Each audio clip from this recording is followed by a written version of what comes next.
Tradição e evolução da relojoaria chinesa. Texto e locução: Mauro Nogueira. Produção: Watch Club Brasil. A relação da China com a medição do tempo remonta a milênios.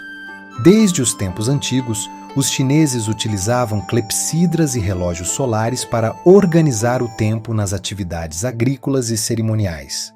Ainda no século XI, o cientista Su Song construiu uma torre astronômica movida à água, que representou um dos grandes feitos da engenharia medieval. Mas é no século XX que a China vive sua verdadeira revolução relojoeira.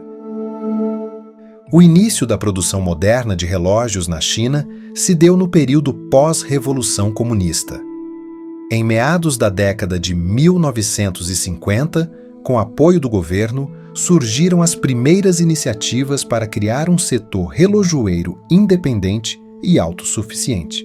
Em 1955, 4 relojoeiros chineses desenvolveram o primeiro relógio de pulso inteiramente produzido no país, o famoso Wuxing, fabricado na Tianjin Watch Factory.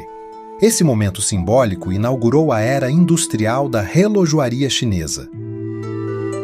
Nas décadas seguintes, o governo incentivou a criação de várias fábricas estatais em cidades-chave, como Xangai, Pequim, Guangzhou e Liaoning. Cada região passou a desenvolver seus próprios modelos e calibres, com marcas como Shanghai Watch, Beijing Watch, Liaoning e Guangzhou Watch se tornando populares entre os trabalhadores urbanos. Ainda assim, a falta de padronização dificultava a produção em larga escala. A grande virada veio em 1969, com o lançamento do movimento mecânico padronizado Tongji, que significa unidade, desenvolvido para ser simples, funcional e facilmente reproduzível.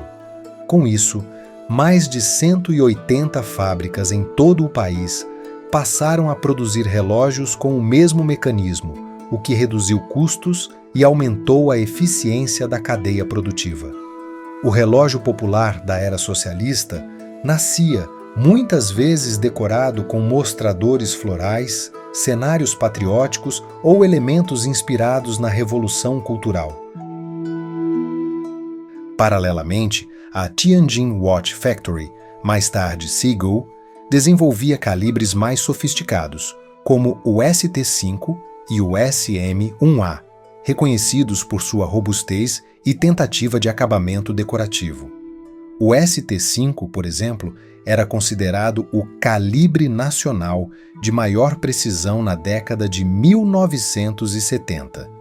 Pequenas iniciativas também buscavam se destacar no segmento de alto padrão, com modelos comemorativos e movimentos mais elaborados produzidos pela Beijing Watch Factory.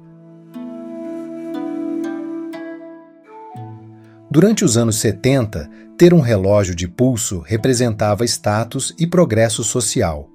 Muitos chineses economizavam por anos para adquirir um modelo da marca Shanghai ou Seagull, considerados objetos de desejo e, muitas vezes, oferecidos como presente de casamento ou promoção profissional. A distribuição era centralizada e regulada pelo Estado, o que tornava esses itens ainda mais cobiçados. No entanto, com a abertura econômica nos anos 80 e a entrada de produtos importados, a indústria relojoeira chinesa sofreu um forte impacto. Os relógios de quartzo japoneses, mais precisos e baratos, passaram a dominar o mercado. A partir de então, muitas fábricas estatais entraram em declínio. Algumas fecharam as portas, outras tentaram adaptar-se à nova realidade fabricando relógios digitais ou se concentrando em peças de reposição. A imagem da relojoaria chinesa foi progressivamente associada à produção em massa e à baixa qualidade. Ainda assim, algumas empresas sobreviveram.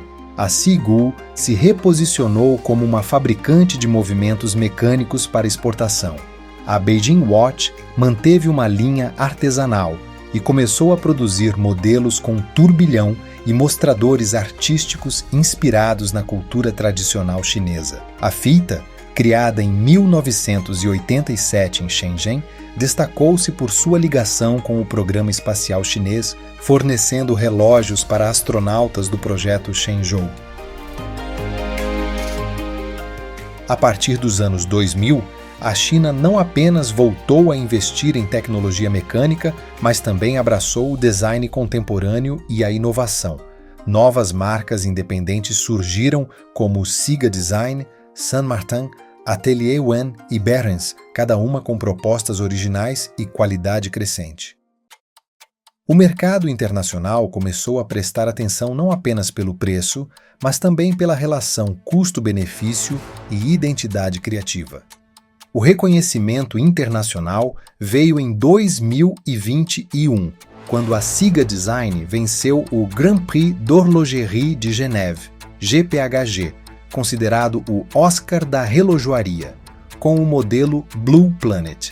Foi a primeira vez que uma marca chinesa conquistou esse prêmio, marcando simbolicamente a entrada definitiva da China no mundo da alta relojoaria.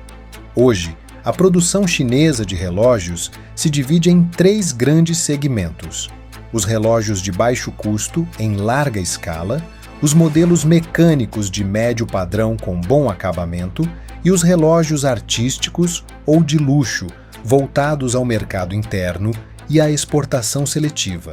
A Sigu, por exemplo, é o maior produtor de movimentos mecânicos do mundo em volume. A fita está presente em grandes feiras internacionais. A Beijing Watch desenvolve séries limitadas com esmaltação cloisonné, gravação à mão e turbilhões complexos. O século XX foi, portanto, o período em que a China transformou sua herança milenar em uma indústria relojoeira moderna. Passou do artesanato imperial para a produção socialista em massa, enfrentou crises profundas com a globalização e, ao final do século, começou a se reinventar. Mais do que copiar modelos estrangeiros, a China passou a desenvolver uma linguagem própria, misturando engenharia, design e identidade cultural. Para colecionadores e entusiastas, entender a história da relojoaria chinesa no século XX é essencial para compreender como um país com tradições milenares conseguiu construir, em poucas décadas, uma indústria que hoje desafia Suíça e Japão em criatividade, volume e ambição.